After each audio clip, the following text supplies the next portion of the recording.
राष्ट्रगाथा channel पर आने वाले सभी दर्शकों को, श्रोताओं को मेरा सादर प्रेम नमस्कार। राष्ट्रगाथा चैनल के माध्यम से 190 वर्ष का इतिहास जो अभी मैं ले रहा हूँ, 1757 से 1947 तक का, नेताजी सुभाष चंद्र बोस तक का, उन क्रांतिवीरों का, वीरांगनाओं का जिन्होंने ब्रिटिश सरकार को सशस्त्र चुनौती दी।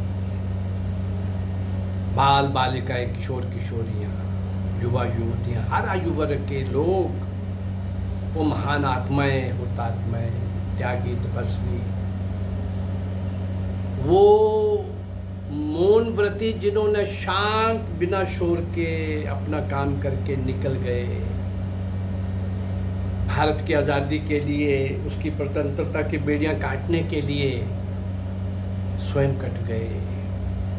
इस चैनल के माध्यम से यद्यपि मैं उन्हीं क्रांतिकारियों का दिया करता हूँ। अभी कुछ वीडियोस मैंने पहले भी दी हैं, तिब्बत की स्वतंत्रता, भारतीय सुरक्षा, और तिब्बत के भी भाई वो क्रांतिकारी, वो बलिदानी लोग, वो कुर्बान होने वाले लोग, वो चीन की अत्याचारों का शिकार होने वाले लोग, तिब्बत की स्वतंत्रता की बलिवेदी पर चढ़ जाने वाले लोग, उन क्रांतिकारियों का भी जिक्र मेरी इन वीडियोस के अंदर आएगा। परंतु अभी मैं तिब्बत की जो वर्तमान स्थिति है, कुछ भूगोल की और कुछ सीधा सीधा जो भारत के साथ, उसकी सुरक्षा के साथ जुड़ा हुआ है, इसके संबंध में आज कुछ मैं आपके सामने रखने जा रहा हूँ। और अभी 2-3-4 वीडियोस मेरी इसी पर आएंगी। उसके बाद फिर वही भारत के क्रांतिकारी। तिब्बत की स्वतंत्रता, भारत की सुरक्षा, ये मूल मुद्दा रहेगा। यद्यपि आने वाले समय में, आने वाली वीडियोस में तिब्बत का किन किन देशों के साथ कब कब क्या क्या हुआ, आक्रमण हुआ, क्षेत्र गया आया, चीन कब उसकी सीमा में आया, कब चला गया, लेकिन 2000 वर्षों से भी अधिक समय तक तिब्बत एक स्वतंत्र देश के रूप में दो एशियाई ताकतों, भारत तथा चीन के बीच विद्यमान रहा है 2000 वर्षों तक। लेकिन 1949 में साम्यवादी चीन ने इस पर आक्रमण कर दिया और 1959 तक लगभग समूचे तिब्बत पर चीन ने अवैध कब्जा कर लिया। इसके परिणाम स्वरूप परम पावन दलाई लामा, उनके साथ लगभग 85,000 तिब्बतियों को निर्वासित होकर भारत आना पड़ा। आज निर्वासित होकर भारत में रहने वाले 1 लाख से अधिक तिब्बती लोग इस विश्वास के साथ उस दिन का इंतजार कर रहे हैं जब वे सम्मान के साथ, गौरव के साथ अपनी मातृभूमि वापस लौट सकेंगे। तिब्बती समाज ने साम्यवादी चीन के कब्जे में आने के बाद बहुत अत्याचार और तबाही झेली है। आज तक लगभग 12 लाख से भी अधिक तिब्बती लोग बलिदान हो चुके हैं और 6,000 से भी अधिक धार्मिक और सांस्कृतिक संस्थान तथा राष्ट्रीय विरासत के स्मारक नष्ट कर दिए गए हैं। संयुक्त राष्ट्र की आम सभा के बीच में 20वें अधिवेशन में, संयुक्त राष्ट्र सभा की आम सभा के 20वें अधिवेशन में भारतीय प्रतिनिधिमंडल के मुखिया के रूप में जाने वाले श्री जंकारिया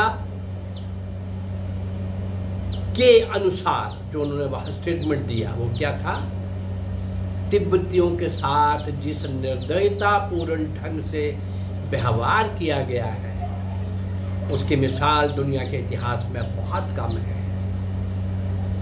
प्रत्येक देशभक्त भारतीय के लिए तिब्बत का मुद्दा सिर्फ तिब्बती लोगों की दुर्दशा को ध्यान में रखते हुए ही चिंता का विषय नहीं है भाई।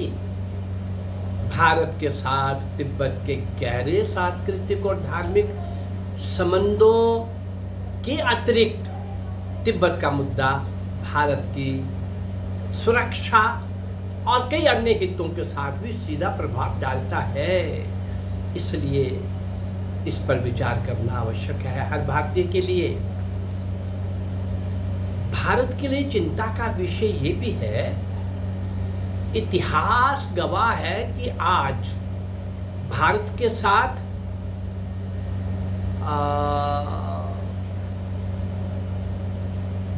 साथ तिब्बत के संबंध बहुत गहरे सांस्कृतिक और धार्मिक संबंधों के अतिरिक्त भी रहे हैं और इतने निकट के और मित्रतापूर्ण संबंध रहे हैं। विशेषकर 7वीं शताब्दी में जब भारत से तिब्बत में बौद्ध धर्म आया। तिब्बत पर चीनी कब्जा होते ही इतिहास में पहली बार हिमालय पर्वत की चोटियों में 1962 में चीन और भारत की सेना एक दूसरे के सामने आई।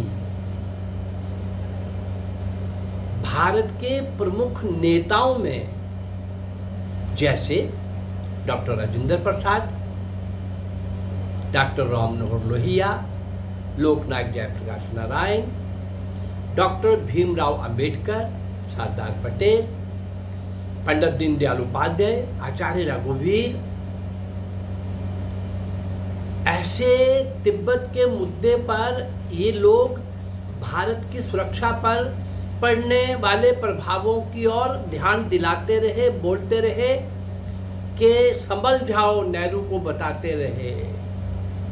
1959 में कुछ नहीं तो क्या करना था, 1949 के बाद ही कुछ जो पॉजिटिव किया जाना चाहिए था वो मैंने पिछले एपिसोड के अंदर सारा विवरण दिया है कि 1955 में क्या हुआ और राष्ट्रीय सुरक्षा अंतर्राष्ट्रीय जो यूएनओ के अंदर सुरक्षा परिषद में परमानेंट सीट मिल रही थी भारत को, वो भी नेहरू ने कैसे चीन को दे दी, ये सारा इतिहास में बता चुका हूँ। परंतु ये सारे नेता, सरदार पटेल जैसे लोग, सभी लोगों ने, भीमराव अंबेडकर, ऐसे सभी लोगों ने जिनके सबके मैंने नाम आपको बताए हैं, और उन्होंने कहा कि ये बहुत बड़ा प्रभाव इस पर पड़ेगा। क्या क्या प्रभाव पड़ा देखिए जरा। तिब्बत पठार का सैन्यीकरण हो गया। चीन ने भारत और चीन के बीच इस राष्ट्र का व्यापक रूप से सैनिक क्षेत्र में बदल दिया।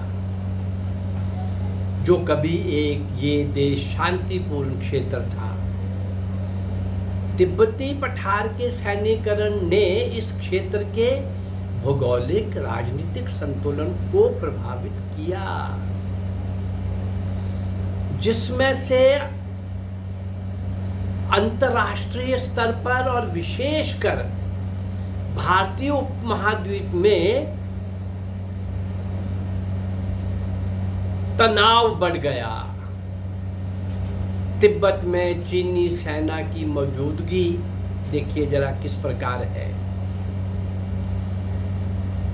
3 से 5 लाख सैनिक, और ये सारी सेना की मौजूदगी भारत की सुरक्षा के लिए प्रश्न चिन्ह है। 3 से 5 लाख सैनिक, ये अभी कुछ वर्षों तक पहले की रिपोर्ट है, लेटेस्ट आज की रिपोर्ट मेरे पास नहीं है। 3 से 5 लाख चीनी सैनिकों में अधिकतर वो भारतीय सीमा के आसपास है।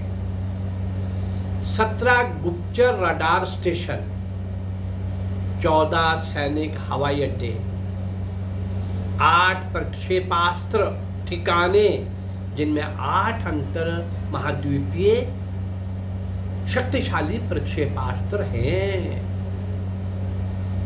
17 मध्यम दूरी तक मार करने वाले प्रक्षेपास्त्र, 20 कम दूरी तक मार करने वाले प्रक्षेपास्त्र।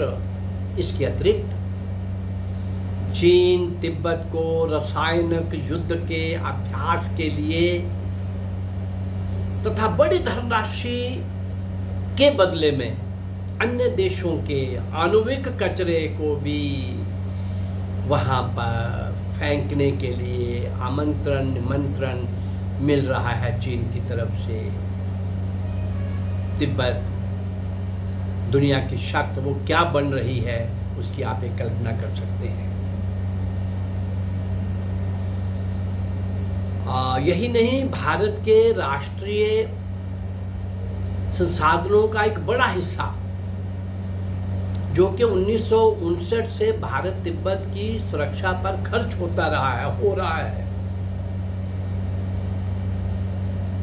ये ही संसाधन विकासात्मक परियोजनाओं पर भी खर्च किए जा सकते थे।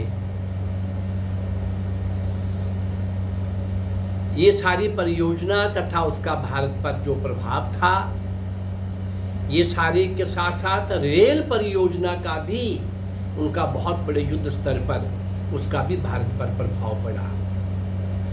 20 जून 2001 के चीन ने गोमो से लहासा जोड़ने वाली 1118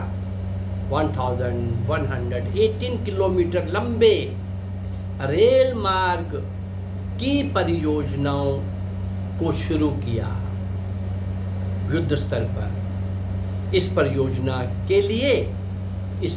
के द्वारा तिब्बती पठार का चीन द्वारा किया जा रहा सैन्यकरण बहुत बढ़ गया।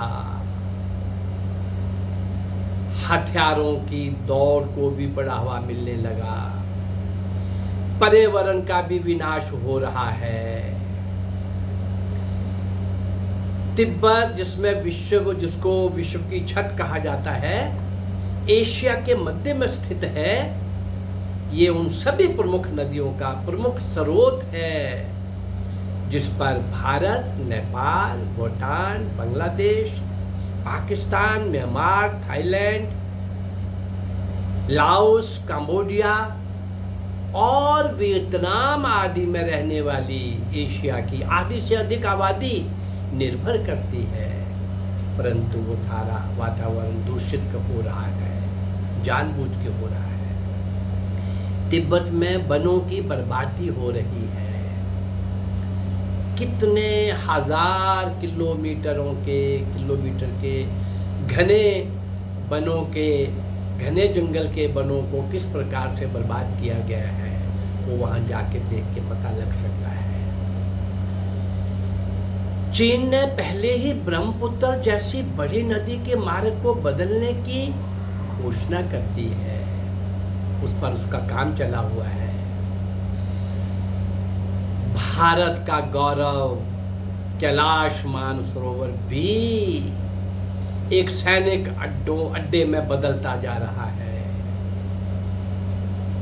चीनी आबादी का भी स्थानांतरण हो रहा है भाई। व्यापक स्तर पर चीनी आबादी के तिब्बत में स्थानांतरण तथा तिब्बती स्त्रियों के जबरदस्ती गर्भपात जैसे कई अनैतिक कार्यों से भारत पर नकारात्मक भौगोलिक, राजनीतिक, कूटनीतिक प्रभाव पड़ रहा है और भी अधिक पड़ेगा। आज तिब्बत में बसे 60 लाख, तिब्बत में बसे 60 लाख लोगों से भी अधिक आबादी इस क्षेत्र में चीन से आकर बसे 75 लाख चीनी लोगों की हो गई है। 1950 से पूर्व यहाँ मुश्किल से कोई चीनी दिखाई देता था। आज जबकि आज चीन और तिब्बत की आबादी का रेशो 3:1 का है। 1949 में चीन ने जो आक्रमण किया, 1959 तक अपने अभियान को कंप्लीट किया। इस बीच में 10 साल हमारे लिए करने को बहुत कुछ था। पंडित नेहरू की सैकड़ों भारत देश के अंदर की पाप गलतियां, महागलतियां, महापाप, ऐसे ही अंतर्राष्ट्रीय स्तर पर भी भारत को ह्यूमिलेट होना, अपमानित होना, भारत की सुरक्षा खतरे में पड़ जाना, ये हमारे योग्य प्रधानमंत्री, पहले प्रधानमंत्री पंडित नेहरू, जबकि इतने नेताओं का मैंने नाम गिनाया, इन सब नेताओं ने पंडित नेहरू को बार बार समय समय पर अलर्ट किया कि चीन का साम्राज्यवादी इतिहास, वो साम्यवादी चीन जो बेसिक साम्राज्यवादी नेचर का है, और आज का चीन जो दिख रहे हो आप, ये तो सब अलग अलग देशों से अनेक्स किया हुआ विशाल चीन बना है, वरना चीन तो खुद मंगोलिया के गुलाम था भाई। चलिए, तिब्बत की स्वतंत्रता, भारत की सुरक्षा के विषयों को और अन्य कुछ एपिसोड्स के द्वारा मैं आगे बढ़ूंगा। 2-4 एपिसोड देने के बाद मैं फिर भारत के उन्हीं क्रांतिकारियों को फिर से इस चैनल के माध्यम से, जो अज्ञात हैं, अनसंग हैं, नायक नायिकाएं हैं, हाँ, और सिंध के राजा ताहिर से नेताजी सुभाष चंद्र बोस तक, मैं जिन सबको लगभग 1500-2000 अज्ञात, अल्पज्ञात, पूर्ण रूप से अज्ञात, ऐसे सब महान वीर वीरांगनाओं को, नायक नायिकाओं को आपके सामने लाने का प्रयास कर रहा हूँ। अगर ये मेरा प्रयास आपको अच्छा लग रहा है तो आप इस चैनल को लाइक करिए, सब्सक्राइब करिए और शेयर करिए। नमस्कार, जय भारत, धन्यवाद।